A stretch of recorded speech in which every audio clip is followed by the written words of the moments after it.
ನಮ್ಮ ರೈತರು ಬಂದರು ಸಂಕ್ರಾಂತಿ ದಿನ ಹಸುನ ಕ್ಲೀನಾಗಿ ಅಲಂಕಾರ ಮಾಡಿ ಪೂಜೆ ಮಾಡಿ ಅದಕ್ಕೆ ಹಣ್ಣು ಹಂಪ್ಲ ಎಲ್ಲ ಕೊಡ್ತೀರಾ. ಅದೇ ಹಸುನ ನೀವು ಏನು ಮಾಡ್ತೀರಾ, ಹಾಲು ನಿಂತೋಯ್ತಾ ಇದ್ದಂಗೆ ಕುಯ್ಯಕ್ಕೆ ಕೊಟ್ಬಿಡ್ತೀರಾ. ಇದು ಒಂದು ಹಸು ಇದೆ.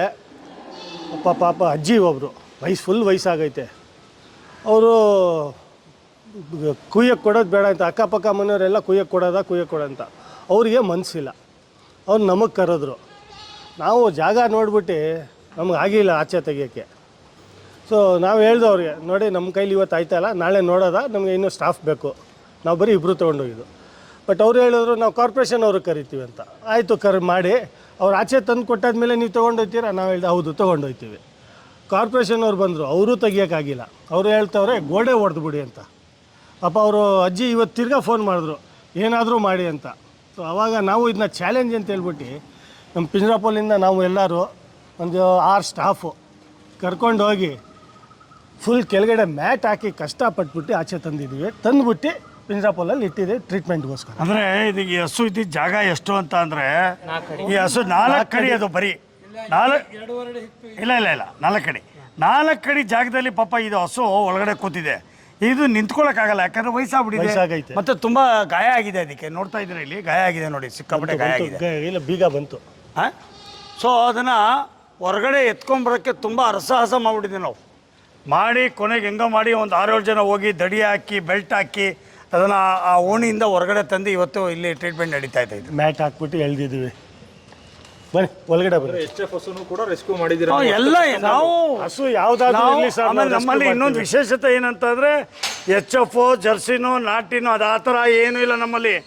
ಯಾವುದೇ ಹಸು ಕೊಯ್ತಾ ಇದ್ರೆ ತಗೋತೀವಿ, ಯಾವುದೇ ಹಸು ಸಾಕೋಕ್ಕಾಗಲಿಲ್ಲ ಅಂದರೆ ತಗೋತೀವಿ ನಾವು. ತಾರತಮ್ಯ ಇಲ್ಲ ನಮ್ಮಲ್ಲಿ ಸರ್. ಎಲ್ಲ ವೀಕ್ಷಕರಿಗೆ ನಮಸ್ಕಾರ. ನಾವಿವತ್ತು ನಿಂತಿರೋ ಜಾಗ ಯಾವುದು ಅಂತ ಅಂದರೆ ಮೈಸೂರಿನ ಚಾಮುಂಡಿ ಬೆಟ್ಟದ ತಪ್ಪಲಲ್ಲಿರುವಂಥ ಮೈಸೂರು ಪಿಂಜ್ರಾಪೋಲ್ ಸೊಸೈಟಿ.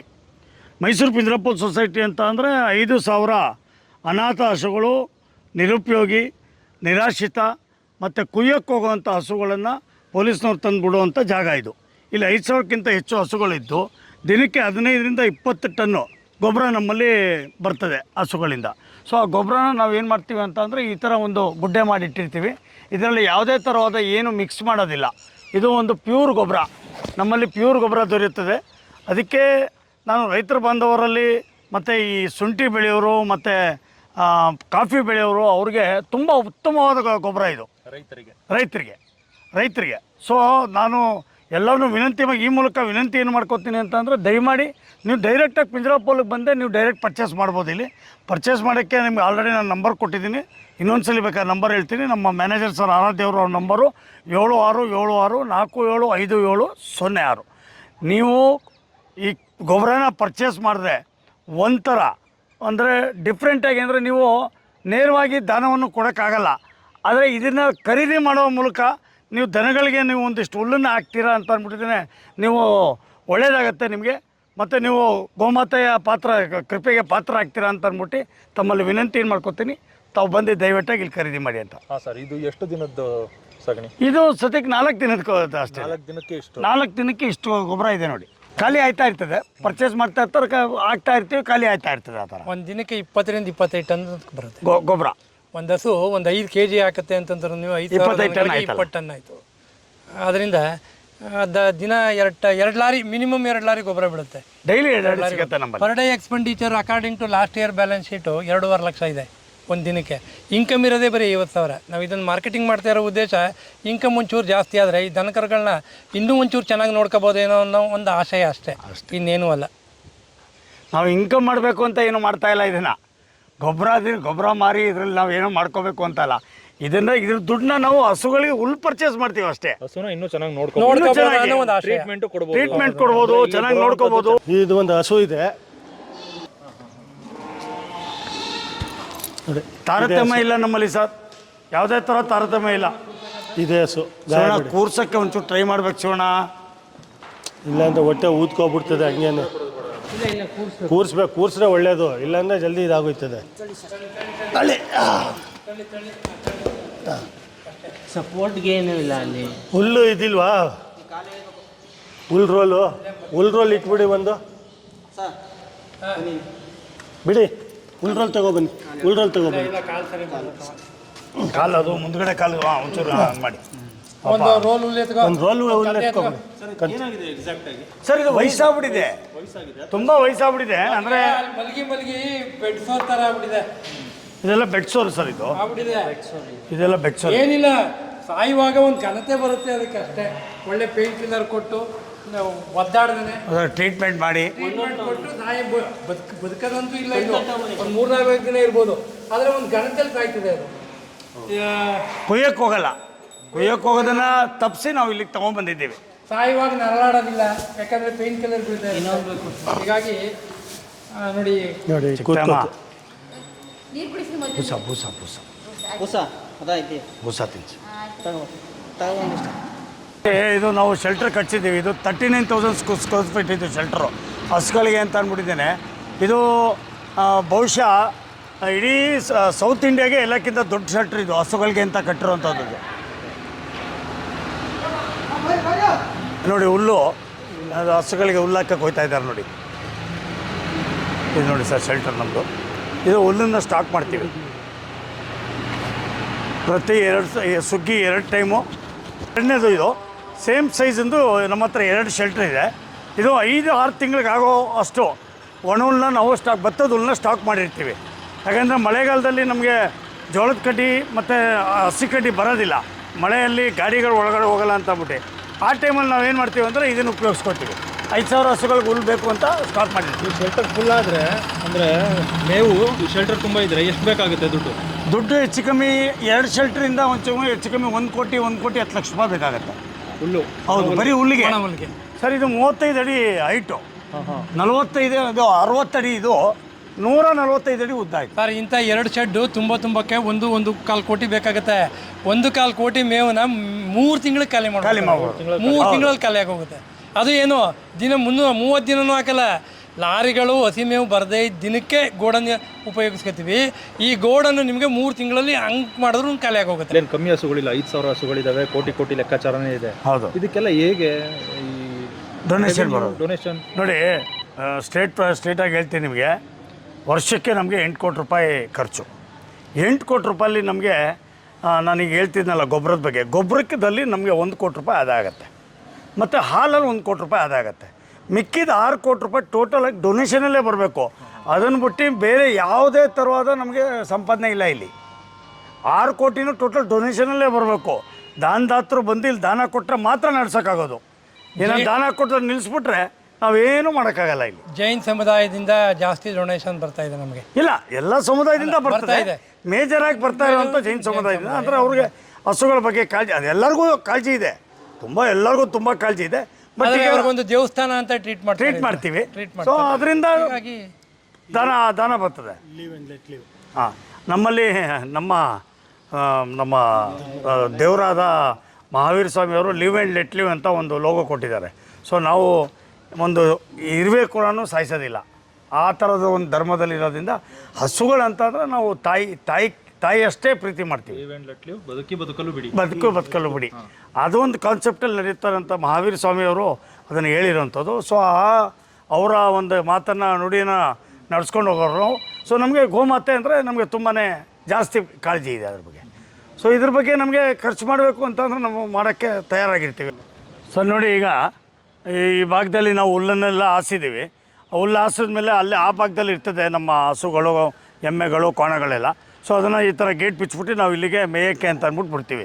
ಇದನ್ನು ನೀವು ನೋಡ್ತಾ ಇರೋದು ಇವೆಲ್ಲ ಪೊಲೀಸ್ ಕೇಸಿಂದ. ಮ್ಯಾಕ್ಸಿಮಮ್ 90% ಇದೆಲ್ಲ ಪೊಲೀಸ್ ಕೇಸ್. ಎಲ್ಲದಕ್ಕೂ ಟ್ಯಾಗ್ ಇದೆ ನೋಡಿ, ಪೊಲೀಸ್ ಕೇಸ್ದೆ ಎಲ್ಲ ಎಮ್ಮೆಗಳು, ಹಸುಗಳೆಲ್ಲ ಪೊಲೀಸ್ ಕೇಸ್ ಇದು. ಈ ಸಲ ಏನು ಎಮ್ಮೆ ಎಷ್ಟೊಂದು ಬೇಜಾರು ನಮಗೆ ಜಾಸ್ತಿ ಅದೇ ಹೋಗೋದು ಕುಯ್ಯಕ್ಕೆ. ಓಕೆ, ನಮ್ಮ ಅನುಕೂಲಕ್ಕೆ ತಕ್ಕಂತೆ ನಾವು ವಿಭಾಗ ಮಾಡ್ಕೊಂಡಿದ್ದೀವಿ. ಬಾಣ್ತಿ ಕೊಟ್ಟಿಗೆ ಅಂತ ಒಂದು, ಎಮರ್ಜೆನ್ಸಿ ಅಂತ ಒಂದು, ದೊಡ್ಡ ಮೈದಾನ ಅಂತ. ಇದನ್ನು ದೊಡ್ಡ ಮೈದಾನ ಅಂತ ಕರಿತೀವಿ. ಇಲ್ಲಿ 1,50,000 ರಾಸ್ಗಳಿವೆ. ಇವುಗಳ ದಿನಕ್ಕೆ ಏನಿಲ್ಲ ಅಂದ್ರೂ 25 ಟ್ರ್ಯಾಕ್ಟ್ರ್ ಒಣಗಲ್ಬೇಕು ಒಂದು ದಿನ ನಿರ್ವಹಣೆಗೆ. ಇದೊಂದು ಕೊಟ್ಟಿಗೆಗೆ ಇದನ್ನು ಸಾಕಾಗ ಅಷ್ಟು ಮೇವು ಕೊಟ್ಕೊಂಡು ಎಲ್ಲ ಕೊಟ್ಟಿಗೆಲ್ಲೂ ತೊಟ್ಟಿಗಳ ವ್ಯವಸ್ಥೆ ಇದೆ. ನೀರಿನ ತೊಟ್ಟಿ. ಎಷ್ಟು ಜನ ಕೆಲಸಗಾರರು ಇದ್ದಾರೆ ಇಲ್ಲಿ? 80 ಜನ ಕೆಲಸಗಾರ. 80 ಜನ ಪ್ರತ್ಯಕ್ಷವಾಗಿ ಮಾಡೋರು, ಪರೋಕ್ಷವಾಗಿ ಮಾಡೋರು ಇದ್ದಾರೆ. ಅದು ಬೇರೆ ಇದ್ದಾರೆ. ಡೈಲಿ ವಾಲಂಟಿಯರ್ಸ್ ನಾನು ಪರೋಕ್ಷವಾಗಿ, ಇವ್ರು ಪರೋಕ್ಷ, ಇವರೆಲ್ಲ ಪರೋಕ್ಷವಾಗಿ ಮಾಡೋರು. ಅಂದರೆ ನಾವೇನು ಪೇಮೆಂಟ್ ಗಿಮೆಂಟ್ ತಗೊಳ್ಳಲ್ಲ, ವಾಲಂಟಿಯರಾಗಿ ಬಂದು ಸೇವೆ ಮಾಡ್ತಕ್ಕಂಥವ್ರು. ಫುಲ್ ಟೈಮ್ ನಮ್ಮದೇ ಜವಾಬ್ದಾರಿ ಹೊತ್ಕೊಂಡು. ಅದರಿಂದ ಅವರು ಅದಲ್ದೇ ಹುಲ್ ತರೋರು ಇದ್ದಾರಲ್ಲ, ಹುಲ್ ತರೋರು, ಹುಲ್ಲು ಹಾಕೋರು, ಅವರು ದುಡ್ಡೇ ತಗೋಬೋದು ನಮ್ಮ ಹತ್ರ, ಆದರೆ ಅವರು ಇಲ್ಲಿ ಸೇವೆ ಮಾಡ್ತಾರಲ್ಲ, ಹಂಗಾಗಿ ಅವರು ಒಂದು 100-150 ಜನ ಆಗ್ತಾರೆ. ಹುಲ್ಲು ಬರುತ್ತಾ ಇಲ್ಲಿಗೆ? ಹಸುಗಳಿಗೆ ಅಂತ ಕೊಡ್ತಾರ? ಇಲ್ಲ, ದಾನ ಕೊಡೋದು ಕಮ್ಮಿ, ಎಲ್ಲ ಪರ್ಚೇಸೇ ಮಾಡ್ತೀರಾ? ದಾನ ಕೊಡೋರು ಯಾರು ಕೊಡಲ್ಲ? ಬರ್ತಾರೆ, ದಾನನೂ ಕೊಡ್ತಾರೆ, ಇಲ್ಲ ಅಂತಲ್ಲ, ಬರೀ ಹುಲ್ಲನ್ನು ಮಾತ್ರ ಕೊಡ್ತಾರೆ. ಇದ್ದಾರೆ. 1 ಟ್ಯಾಕ್ಟ್ರು, 2 ಟ್ಯಾಕ್ಟ್ರು, 1 ಲಾರಿ, 2 ಲಾರಿ, ಈ ಥರ ಒಬ್ಬೊಬ್ಬರೇ ಹುಲ್ ತಿನ್ನಕ್ಕೆ ಬರ್ತಾಯಿದೆ. ಬಿಡು ತಿಲ್ಲಿ ನೋಡಿ.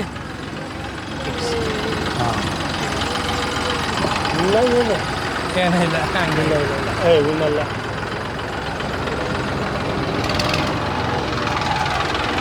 ಆಯ್ತರಪ್ಪ ಎಲ್ಲ ನೋಡಿದ್ದೀರಾ ಎಲ್ಲರೂ? ನಾವು ಹೋಗಿ ಸಮುದ್ರ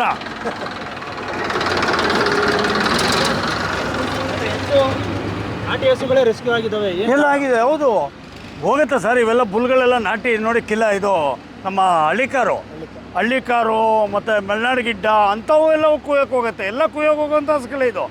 ನೀವು ಇಲ್ಲಿ ನೋಡ್ತಾ ಇರೋದು ನುಗ್ಗಿಂಗ್ ಹೊಡ್ಕೊಂಡ್ಬಿಡಿ. ಫೋಟೋ 90% ಇದೆ. ಬನ್ನಿ ನಮ್ಮ ಜೊತೆ. ಏನಿಲ್ಲ, 90% ಕುಯ್ಯೋಕೆ ಹೋಗುವಂಥವು ಇವೆಲ್ಲ ರೆಸ್ಕ್ಯೂ ಆಗಿ ಬಂದಿರೋಂಥದ್ದು. ಇಲ್ಲಿ ಇಲ್ಲ, ಈ ಕಡೆ ಬನ್ನಿ, ಇಲ್ಲಿ ಬನ್ನಿ. ಹಬ್ಬಗ ಬನ್ನಿ ಸರ್. ನಿಮ್ಗೆ ಯಾವುದು ಒಂದು ಬಂದು ಟಚ್ ಮಾಡಲ್ಲ, ಕಾಕೊಳ್ಳಿ. ನಡ ಹೋಗ, ತಿನ್ನೋಗ, ನಡೆಯ.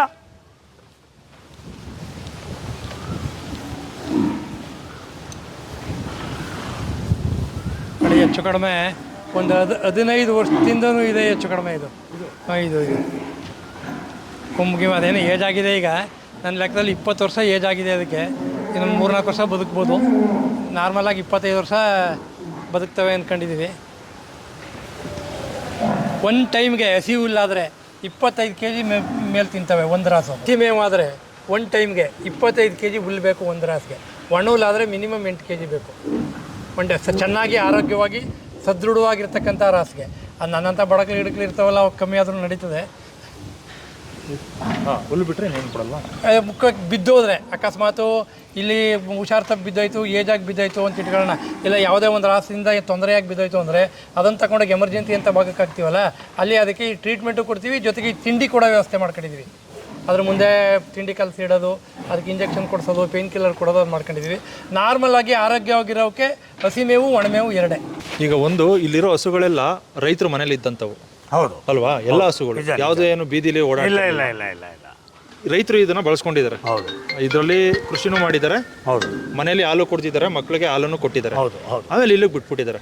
ಗೊತ್ತಿಲ್ಲ ಅಂದ್ರೆ ಅಲ್ಲ, ಅವ್ರು ಎಲ್ಗೋ ಬಿಡ್ತಾ ಇದ್ರು, ನೀವು ಕರ್ಕೊಬಂದು ಇಲ್ಲಿ ಇಟ್ಕೊಂಡಿದ್ದೀರಾ. ರೆಸ್ಕ್ಯೂ ಆಗಿ ಬಂದಿದೆ ಇಲ್ಲಿಗೆ. ಹೌದು. ಈಗ ಇವೆಲ್ಲ ನೋಡಿದ್ರೆ ವೃದ್ಧಾಶ್ರಮನೂ ಹಿಂಗೆ ಇರುತ್ತಲ್ವಾ? ವೃದ್ಧಾಶ್ರಮ, ಹೌದು. ವೃದ್ಧಾಶ್ರಮನೂ ಸೇಮ್ ಇದೇ ಥರ. ಅಂದರೆ ಮಕ್ಕಳು ವಯಸ್ಸಾದ್ಮೇಲೆ ಇನ್ನೇನು ಸುಮ್ಮನೆ ಇವ್ರಿಗೆ ಊಟ ಹಾಕ್ಬೇಕಲ್ಲ, ನಮ್ಗೆ ಖರ್ಚು ಬೀಳ್ತದೆ ಅಂತ ತೊಗೊಂಡೋಗಿ ಕೊಟ್ಬಿಡ್ತಾರೆ. ಅದೇ ಥರ ಇದೆ ಇದನ್ನು ಆಗಿರೋಂಥದ್ದು. ಈಗ ಅಂದ್ರೆ ನನಗೆ ಈ ಗೋಶಾಲೆ ವೃದ್ಧಾಶ್ರಮ ಎರಡು ಒಂದೇ ಅನ್ನಿಸ್ತೈತೆ. ನಿಜ. ಇದನ್ನು ಕರೆಯೋದು ಬೆಳೆಸ್ಕೊಂಡು ಮತ್ತೆ ಬಿಟ್ಬಿಡೋದು.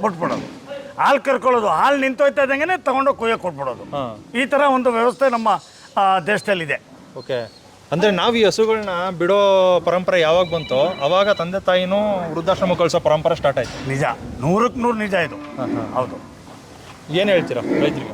ನಮ್ಮ ರೈತರ ಬಾಂಧವರಲ್ಲಿ ಕೇಳ್ಕೊಳ್ಳೋದೇನಂತ ಅಂದರೆ, ನೋಡಿ, ನಮ್ಮ ರೈತರು ಬಂದರು ಸಂಕ್ರಾಂತಿ ದಿನ ಹಸುನ ಕ್ಲೀನಾಗಿ ಅಲಂಕಾರ ಮಾಡಿ ಪೂಜೆ ಮಾಡಿ ಅದಕ್ಕೆ ಹಣ್ಣು ಹಂಪ್ಲ ಎಲ್ಲ ಕೊಡ್ತೀರಾ.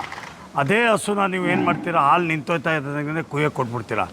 ದಯವಿಟ್ಟು ನಾನು ಈ ಚಾನೆಲ್ ಮುಖಾಂತರ ತಮ್ಮಲ್ಲಿ ವಿನಂತಿ ಮಾಡ್ಕೊಳ್ಳೋದೇನಂತಂದರೆ, ನಾವು ತಾಯಿ ಹಾಲು ನಂತರ ನಾವು ಬೆಳೆದಿರೋದು ಈ ಗೋಮಾತೆಯ ಹಾಲನ್ನು ಕುಡ್ದು. ನಾವು ಗೋವನ್ನು ಮಾತೆ ಅಂತ ಏನಕ್ಕೆ ಹೇಳ್ತೀವಿ ಅಂತ ಅಂದರೆ, ಅದು ಆ ದರ್ಜೆಯಲ್ಲಿರೋವಂಥ ಪ್ರಾಣಿ. ಇದು ಬೇರೆ ಯಾವುದಕ್ಕೂ ನಾವು ಮಾತೆ ಅಂತ ಹೇಳೋದಿಲ್ಲ.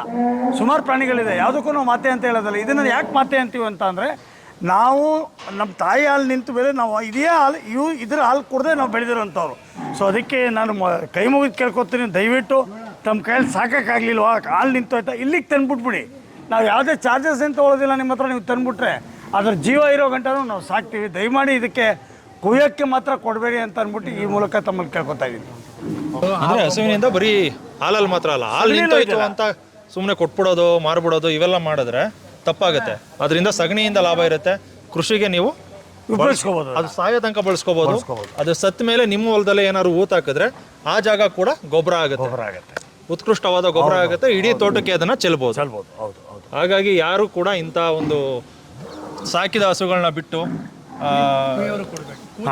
ನೋಡಿ, ನಾನು ಮುಖ್ಯವಾಗಿ ಒಂದು ವಿಷಯನ ಹೇಳಬೇಕು ಅಂತ ಅಂದ್ಬಿಟ್ಟು ನೋಡಿ, ಓರ್ಗರಗಳು ನೋಡಿ ನಮ್ಮ ಎಲ್ಲ ಭಾಗದಲ್ಲಿ ನಾನು ನೋಡ್ತೀನಿ ಇತ್ತೀಚಿನ ದಿನಗಳಲ್ಲಿ ಓರ್ಗರ ಅಂದರೆ ಹಸು ಈಗ ಕರ ಹಾಕ್ತು ಓರ್ಗರ ಅಂದ ತಕ್ಷಣವೇ ಕರೆದು ಕೇವಲ 700 ರೂಪಾಯಿ 800 ರೂಪಾಯಿಗೆ ಓರ್ಗರಗಳನ್ನ ಕುಯ್ಯೋಕೆ ಕೊಟ್ಬಿಟ್ಟಿದ್ದಾರೆ ನೆಕ್ಸ್ಟ್ ಡೇಗೆ. ಅಂದರೆ ಪಾಪ ಅದು ಇನ್ನೂ ಹಾಲು ಕುಡಿಯೋದು ಗೊತ್ತೇ ಇಲ್ಲ, ಅದಕ್ಕೆ ಕೆಚ್ಚಲಲ್ಲಿದೆ ಅಂತ ಗೊತ್ತಿಲ್ಲ. ಅಂಥ ಕರುಗಳನ್ನ ಅದು ಹೆಂಗಾದ್ರೂ ಮನಸ್ಸು ಬರ್ತದೆ. ನಾವು ಎಳೆ ಕರುಗಳನ್ನ ಕುಯ್ಯೋಕೆ ಕೊಟ್ಬಿಡ್ತಾರೆ. ದಯವಿಟ್ಟು ಆ ಎಳೆ ಕರುಗಳು ಮಕ್ಕಳು ಮುದ್ದು ಮಕ್ಕಳು ಪಾಪ ಒಂದಿನದ ಮಕ್ಕಳು ಅದನ್ನು ಕುಯ್ಯೋಕೆ ಕೊಡಬೇಡಿ ಅಂತ ಅಂದ್ಬಿಟ್ಟು ತಮ್ಮಲ್ಲಿ ಕೇಳ್ಕೊತಾ ಇದ್ದೀನಿ.